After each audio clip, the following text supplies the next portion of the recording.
안녕하세요. 저는 올해 40대 여자입니다. 저의 이야기를 이렇게 많은 사람들 앞에서 하는 건 처음인 것 같아요. 다들 그렇듯이 저도 여러분 못지않게 아주 놀라운 일을 겪었습니다. 제가 잘못하거나 죄를 지은 것도 아닌데 왜 이렇게 글을 적는 게 망설여지는지 모르겠어요. 혹시라도 저의 사연을 듣고 여러분들은 저 같은 일 겪지 않았으면 하는 바람에 끄적여 봅니다. 저는 연하인 남편과 결혼을 했어요. 원래 제가 연애에서 주도적인 편이기도 하고 이끌어가는 걸 좋아해서 그런지 연하 남자친구가 잘 맞더라고요. 제가 하자는 대로 다 해주고 애교도 많으니까 좋았습니다. 그래서 남편과 결혼했어요. 남편과 연애를 할 당시에는 마냥 귀엽고 순수한 남자라서 좋았습니다. 그런데 결혼은 연애와 아예 다르더라고요. 연애할 땐 좋았던 이 순수함이 결혼하고 나서 보니까 너무 철없고 멍청해 보였습니다. 그렇다 보니 제가 옆에서 스트레스를 많이 받았어요. 저희 부부는 시댁살이를 했어요. 당연히 다른 가족들처럼 고부 갈등이 있었죠. 시부모님과 남편이 살던 집에 제가 얹혀 들어가 살게 되니까 당연히 그 환경에 적응하지 못했습니다. 제가 이렇게 적응도 못하고 매일같이 불편한 곳에서 살고 있으면 중간에서 남편의 역할이 중요하잖아요. 그런데 남편은 나이를 그렇게 먹었음에도 불구하고 아직까지도 엄마 거리고 있었습니다. 시어머니도 아들바라기였고 집안의 모든 분위기는 남편 따라 흘러갔죠. 남편이 집안에서 귀한 외동아들이라 사랑을 더욱 많이 받았어요. 그래서 애교도 많았고 시어머니 눈에는 아직까지도 갓난아기로 보였겠죠. 시부모님과 남편 가족에 저는 가사도우미 역할을 했고 제가 힘든 티를 내도 남편은 알아차리지 못했습니다. 제가 발로 툭툭 치면서 도와달라는 신호를 보내도 남편은 무덤덤했고 시어머니께 바로 일러바쳤어요. 그러면 시어머니는 저를 째려보며 자신의 아들을 귀찮게 하지 말라는 눈빛을 보냈죠. 시댁살이를 하면서 집에 오면 습관적으로 앞치마를 맺고 자연스럽게 주방으로 향해 밀린 집안일을 했습니다. 일을 마치고 집에 돌아오면 시댁 식구들은 다 자고 있었고 저보고 집안일을 하라는 신호인지 빨랫감과 설거지거리를 잔뜩 쌓아놓으면 저는 새벽까지 일만 하다가 잠에 청합니다. 남편은 자신의 아내가 퇴근을 하고 집에 온지도 모르는지 코를 골며 천하태평하게 잠을 자고 있죠. 한 번씩 남편의 그런 모습을 보면 너무 얄미워서 한 대 쥐어받고 싶지만 또 시어머니께 일러바칠까봐 꾹 참아요. 그런데 시집살이는 여기서 끝이 아니었습니다. 제가 집안에서 유일하게 전문직을 하고 있어요. 나름 변호사 일을 하고 있고 다른 사람들은 이런 제가 좋은 능력을 가진 남편을 만날 줄 알았대요. 그런데 제 남편의 직업은 없습니다. 무직이에요. 원래 작은 가게를 운영하고 있었는데 결혼하고 나서 얼마 지나지 않아 가게를 그만뒀습니다. 다시 사업에 대한 공부를 하고 다시 시작하겠다는 말만 반복할 뿐 제 눈에는 노력하는 게 보이지 않았습니다. 그저 결혼을 하고 안정적인 삶을 살 뿐더러 제가 주기적으로 용돈까지 주고 있으니 일자리를 구할 필요가 없었겠죠. 이런 남편을 보고만 있으면 한숨만 나옵니다. 그런데 저한테 돈을 받아서 쓰는 사람은 남편뿐이 아니었어요. 시어머니도 저에게 용돈을 타서 씁니다. 제 연봉이 대충 얼만지 아셔서 저에게 조금씩 빌려가세요. 남편과 시어머니는 제가 일을 할 동안 제 카드로 백화점 쇼핑을 하기도 하고 여행도 자주 갑니다. 저는 그저 그들에게 지갑일 뿐이었죠. 정말 바보 같게도 이 정도까지는 견딜 수 있었어요. 제가 돈을 중요시 여기는 짠순이도 아니었고 남편의 철없음을 알면서도 결혼한 제 선택의 대가라고 생각했습니다. 그런데 딱 한 가지, 정말 견디지 못할 행동이 있었죠. 그때는 바로 시어머니와 남편이 둘이서 여행을 간 날이었습니다. 왜인진 모르겠는데 시아버지는 집에 두시고 둘이서만 갔더라고요. 그래도 둘이 없는 게 저는 훨씬 마음이 놓이기도 하고 집안일도 줄어드니까 너무 좋았습니다. 그때는 또 주말이라 출근도 하지 않아서 집에서 시아버지와 TV도 보고 바둑도 두면서 재밌게 놀았어요. 오랜만에 편안히 휴식을 취하는 느낌이 들었죠. 항상 제가 시어머니와 남편의 눈칫밥을 먹으면 시아버지가 조금씩 도와주셔서 나름 버틸만 했습니다. 시댁 가족 중에서 시아버지를 제일 좋아하기도 하고요. 원래 과묵하시고 말수가 적은 편이신데 그날따라 더 말이 없더라고요. 그런데 바둑을 두시다가 시아버지가 저에게 충격적인 말을 하시기 시작했습니다. 난 네가 여자로 보인다. 바둑돌을 하나씩 두시면서 너무 뜬금없이 말을 하시는데 머릿속이 새하얘졌습니다. 그리고 말이 나오지 않았고 얼마 지나지 않아 속이 역겹기 시작했어요. 도대체 이 집안에는 정상인 사람이 하나도 없다는 생각이 들더라고요. 저는 그 상태로 자리에서 일어나 화장실로 뛰쳐들어가 속을 개워내기 시작했습니다. 그런데 시아버지가 저를 따라 화장실로 들어오시더니 제 등을 두들겨 주시더라고요. 원래라면 그 손길이 소름 끼치진 않았겠지만 저는 시아버지가 제 등을 두들겨 주시는 게 너무 싫었습니다. 최대한 빨리 상황을 정리하고 저는 방으로 들어가 문을 잠궜어요. 이 상황이 도저히 믿기지 않았고 그날부터 시아버지가 무서워졌습니다. 원래 자연스럽게 대화도 잘하고 서로 장난도 많이 치는 사이였는데 그게 아예 불가능하겠더라고요. 시아버지와 한 공간에 있는 것도 싫었고 당장이라도 남편과 분가를 해야겠다고 생각했습니다. 그리고 남편이 시어머니와 여행을 갔다 온 순간 바로 분가에 대한 이야기를 꺼냈어요. 그런데 남편이 가만히 혼자 생각할 사람인가요? 제가 분가라는 말을 꺼내자마자 어린아이처럼 안방으로 달려가 제가 말한 모든 이야기를 전했습니다. 당연히 시부모님은 반대하셨죠. 다들 반대를 하셔도 저는 꼭 나간다고 했고 대출을 최대한으로라도 받아서 집을 구하겠다고 했어요. 제가 이 집에서 가사도우미 역할과 지갑의 역할을 하고 있으니 이 집에서 나가는 걸 반대하실 줄 알았습니다. 그런데 두 분이서 분가를 반대한 이유는 따로 있었어요. 바로 시어머니의 몸이 좋지 않다고 했습니다. 갑작스러운 소식에 저와 남편은 너무 심각해졌고 그 순간 저희는 넷이서 동그랗게 앉아 이야기를 나누었어요. 시어머니는 표정이 어두웠고 무겁게 말을 이어나가셨습니다. 나도 너희를 분가시켜주고 싶은데 내 몸이 지금 말이 아니구나. 일찍 말하려고 했는데 걱정시킬까봐 진작 말을 못했단다. 사실 내가 간암이란다. 갑작스러운 암 소식에 저희 둘은 입이 떡하고 벌어졌어요. 그리고 남편은 갑자기 펑펑 울기 시작했습니다. 원래 시어머니가 술을 좋아하시기도 하고 늘 자기 전 소주 한 병은 꼭 마시고 자는데 이렇게 암이 걸리실 줄은 꿈에도 몰랐어요. 시어머니는 간이식을 받아야 한다고 했고 지금 이식자를 구하고 있답니다.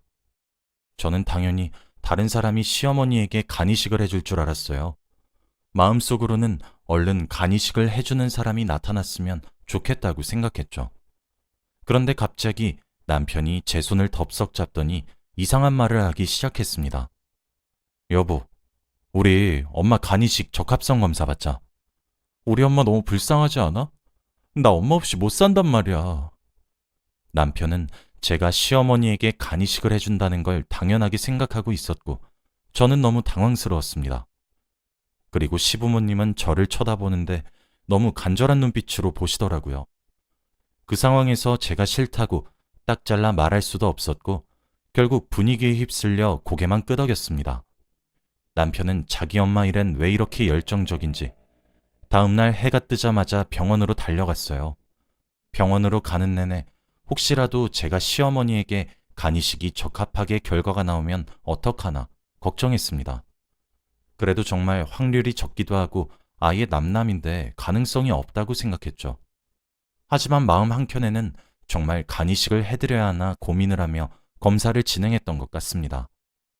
검사 결과가 나오기 전까지 시어머니는 저에게 너무 잘해주셨어요. 생전 주지 않으시던 용돈도 다 주시고 자기가 다 하겠다며 집안일도 손수 다 하셨죠. 그 모습을 보고 저는 더 간이식을 해드리기 싫었습니다. 속이 뻔히 보이는 시어머니의 행동들이었거든요. 며칠 뒤 검사 결과가 나왔고 저희는 잔뜩 긴장한 채로 병원으로 갔습니다. 제발 불일치라고 떴으면 좋겠다는 생각으로 갔죠. 그래도 남편이 가족이니까 당연히 남편이 시어머니께 간이식을 해줄 줄 알았습니다. 그런데 검사 결과는 충격적이었어요. 남편은 불일치가 나왔고 저는 일치가 나왔거든요. 제가 간이식을 해드려야 하는 상황이었습니다. 시어머니는 소리를 지르시며 노래를 부르셨고 가족들은 당연히 제가 간이식을 해줄 줄 알고 있었죠. 시어머니는 당장 수술 날짜를 잡아달라고 했지만 의사 선생님은 저의 대답을 기다렸습니다. 원래 이런 상황이 많다고 해요. 가족들의 강요로 억지로 간이식을 해야 할 것 같은 상황 말이죠. 그런데 저는 도저히 시어머니께 간이식을 해드리고 싶지 않았습니다. 저는 시어머니께 한 번도 감사한 적이 없었거든요. 결혼할 때 땡전 한 푼도 받지 않고 결혼을 했고 결혼 후 시댁살이도 너무 지옥 같았어요. 차라리 결혼 전이 더 나을 정도로 말이죠. 그때 의사 선생님께서 저를 보시더라고요. 저의 대답을 기다리고 있었고 저는 눈치를 살피며 저의 의견을 이야기했습니다. 저는 수술 안 할래요. 의사 선생님은 예상하고 있었단 반응이었지만 가족들은 저의 대답을 듣고 상당한 배신감을 느낀 것 같았어요. 그리고 시댁 식구들은 저에게 온갖 욕설을 내뱉기 시작했습니다. 어떻게 가족이 돼서 간이식을 안 해줄 수 있냐? 이때까지 자기가 해준 게 얼마냐 등등 말도 안 된 소리를 짓거리는데 화가 나더라고요. 해준 게 있다고요? 저 결혼하고 지금까지 단 한 번도 행복한 적 없었어요. 가사도우미에 쥐갑 취급하시던 분들이 누군데요? 그리고 시아버진 저를 여자로 보인다는 그런 더러운 말을 짓거리는데 어떻게 간이식을 해드려요? 이러니까 사람이 늘 착하게 살아야 돼요. 인간응보란 말이 괜히 있는 게 아니라니까요? 제가 이매를 내뱉고 얼마 지나지 않아 제 볼로 무언가 날라왔습니다. 그건 바로 시어머니의 손바닥이었어요. 시어머니는 제 말이 끝남과 동시에 제 뺨을 내리치셨고 그곳은 정적이 흘렀죠.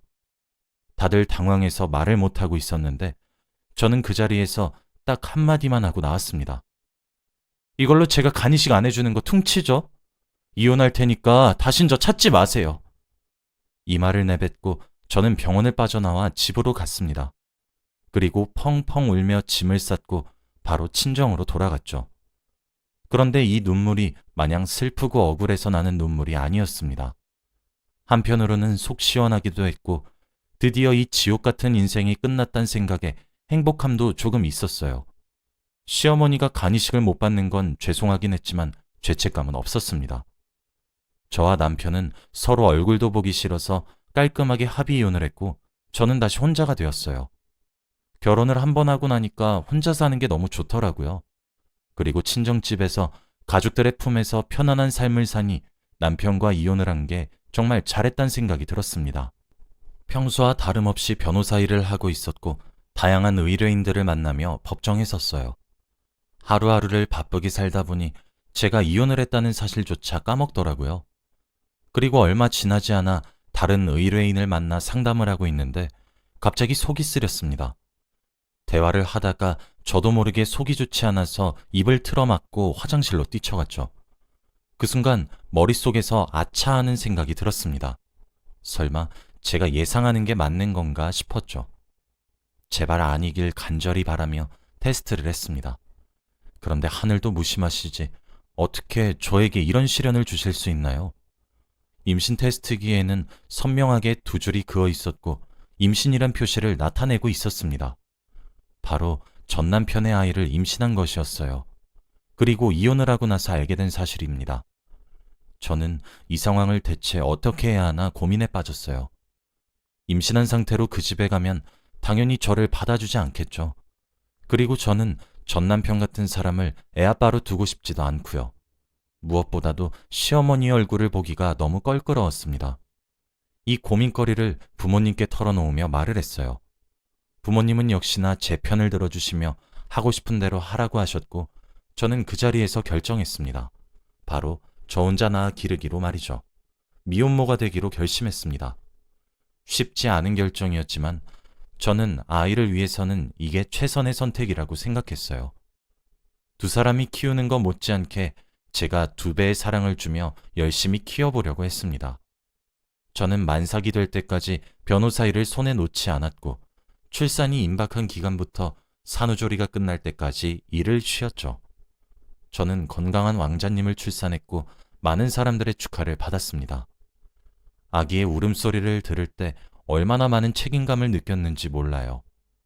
제 아들을 세상의 어떤 사람들보다 행복한 사람으로 만들겠다고 다짐했습니다. 그리고 저는 열심히 아이를 키우며 변호사 일도 다시 시작했어요. 제가 일을 할 동안 집에서 저희 친정 부모님이 아이를 돌봐주셨죠. 다들 주위에서 애아빠한테 소식을 전하지 않을 거냐고 많이들 물었지만 저는 말하지 않았습니다. 오히려 제가 아이를 낳았다고 하면 저한테 다시 빌붙을 것 같았거든요.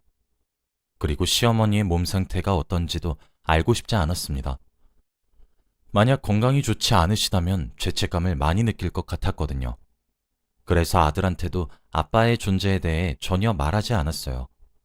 아들은 점점 커서 유치원생이 되었어요. 그런데 유치원을 다니면서 부쩍 아빠라는 단어를 많이 사용하기 시작했습니다. 다른 친구들은 아빠가 있는데 왜 자기는 아빠가 없냐고 말이죠. 그런 말을 언젠간 하겠다고 예상은 했는데 이렇게 빨리 올 줄은 몰랐어요. 항상 그때마다 두루뭉실하게 이야기해 줬는데 어떻게 동심을 깨트리지 않은 채로 전달해 줘야 할지 고민이 되었죠. 저는 매일 아들이 유치원이 끝나면 유치원에서 아들을 데리고 집에 와요. 그날도 여느 때와 다름없이 아들을 데리고 집에 갔습니다. 그런데 저희 집 건물 앞에 누군가 서 있더라고요. 모르는 사람인가 싶어 피해가려고 하는데 그 사람이 덥석 제 손목을 잡았습니다.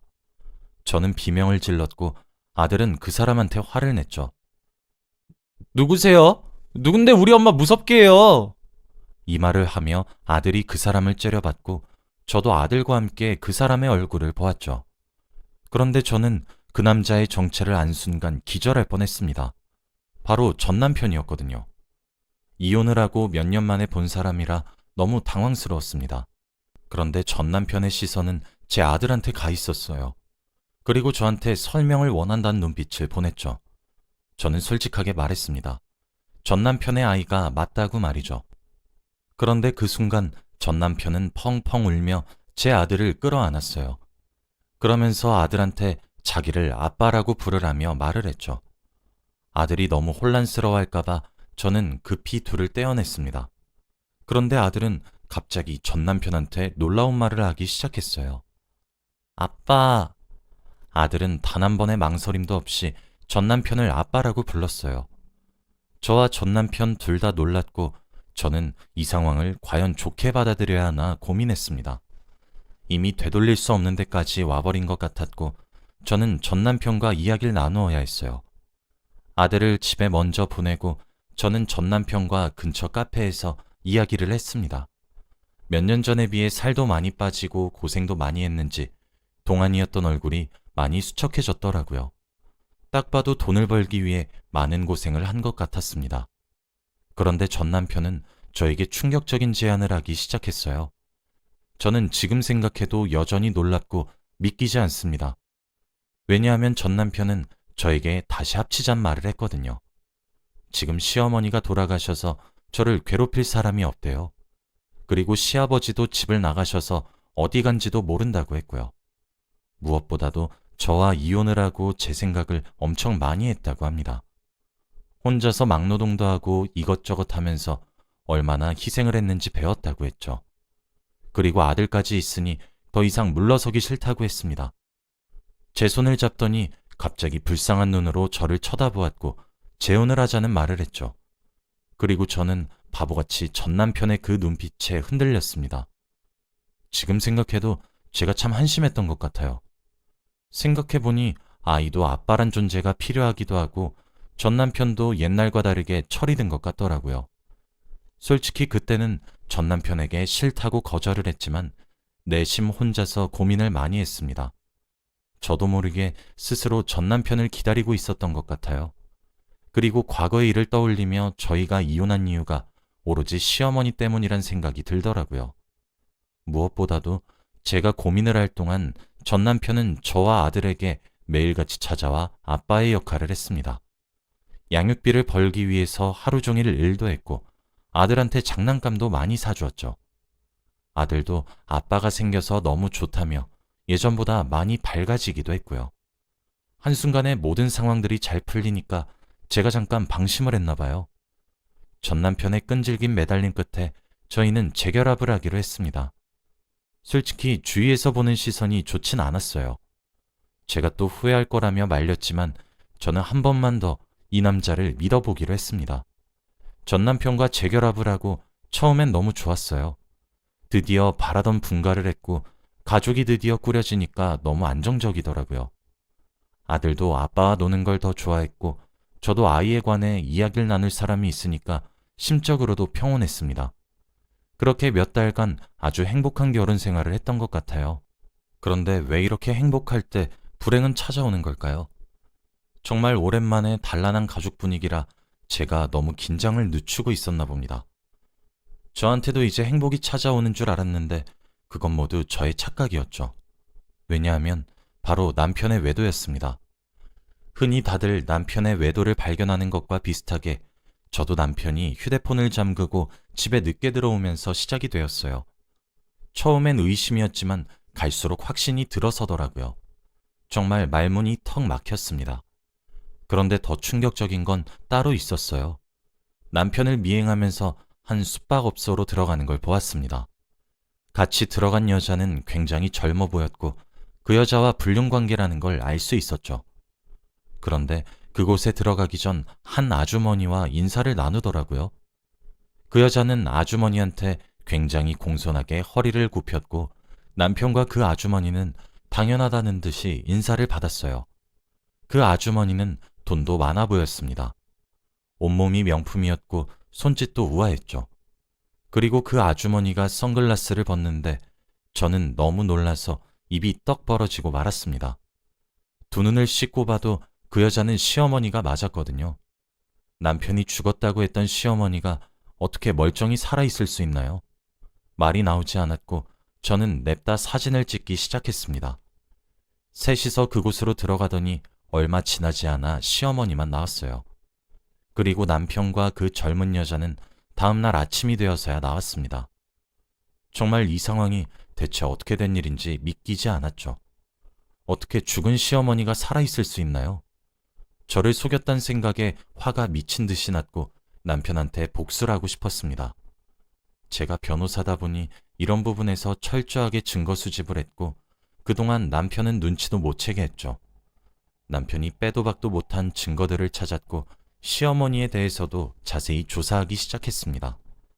남편이 눈치채기 전 저는 남편과 시어머니 그리고 그 상간녀 앞으로 고소장을 보냈고 아들을 데리고 유유히 친정으로 갔어요. 그리고 얼마 지나지 않아 고소장을 받은 남편이 연락이 오더라고요. 말도 안 되는 핑계를 대는데 헛웃음이 나왔습니다. 그런데 남편보다 더 어처구니 없는 행동을 한 사람이 있었어요. 바로 그 상간녀입니다.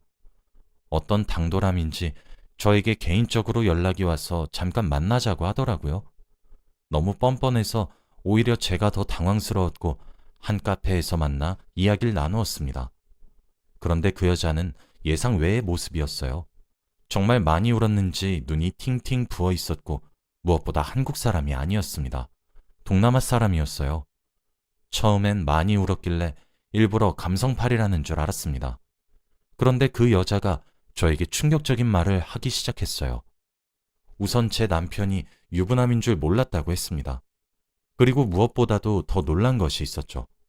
바로 제 시어머니가 살아계셨던 이유는 이 여자가 간이식을 해줬다고 해요. 간이식을 해주면 제 남편이 결혼해주겠다는 말에 이 여자는 바보같이 간이식을 했대요. 그리고 당연히 결혼을 바로 해줄 줄 알았는데 남편이 미룬다고 합니다. 하지만 여기서 끝이 아니었어요.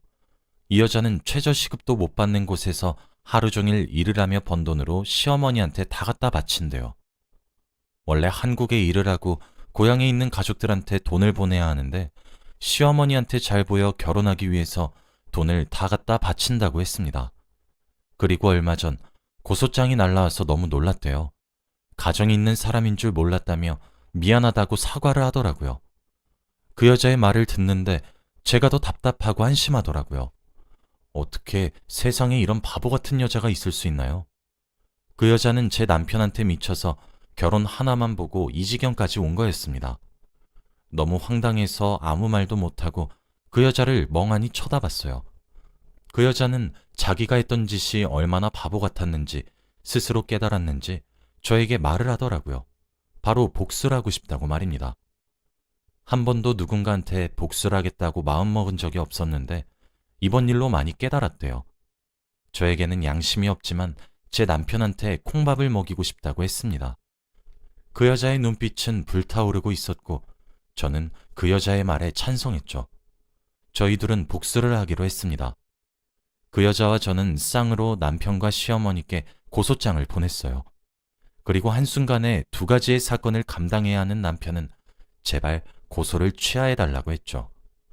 저희는 한 귀로 듣고 한 귀로 울리며 고소를 진행했습니다. 전 남편은 위자료를 저희에게 엄청나게 물려줘야 해요. 일부러 감옥에 가는 것보다 평생 갚아도 못 주는 금액을 위자료로 제시해서 골탕 먹이고 싶었습니다.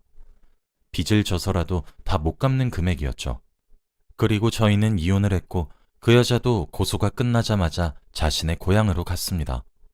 혹시라도 전 남편이 보복을 할 수 있으니 제가 돌아가라고 했어요. 그 여자는 자신의 고향으로 돌아가기 직전까지 울면서 저에게 생명의 은인이라며 고맙다고 했고 저는 앞으론 남자한테 그렇게 퍼주지 말라고 일침을 날렸습니다. 그리고 전 남편은 이리저리 돈을 빌리고 다녀야 했어요. 양육비에 두 여자한테 위자료까지 주어야 하니까 감당하기 어려워했습니다. 그런데 이 상황에서 시어머니가 더 어처구니가 없어요. 겨우 이식받은 간으로 건강하게 살지는 못할 망정 다시 술을 드시기 시작했거든요. 매일 한 병을 먹고 자던 습관이 다시 도져서 매일 술을 달고 사신다고 합니다. 정말 이런 거 보면 사람 참 쉽게 안 변하는 것 같아요. 이런 집안에 시집이나 가서 제 인생을 망쳐놨던 것 같습니다. 그래도 후회나지 않아요. 언제 한번 이런 광경을 보겠나요? 전 남편이 돈에 허덕이고 시어머니가 술만 먹으면서 사는 인생 말이죠. 저는 이제 속이 후련하고 아들만 열심히 키우려고 합니다. 아들이 조금 더 크면 다 알려주려고 해요. 제가 한 행동들이 엄마로서 부끄럽지도 않거든요. 여러분은 저 같은 일 겪지 않았으면 좋겠습니다. 저의 이야기는 여기까지예요. 들어주셔서 감사해요.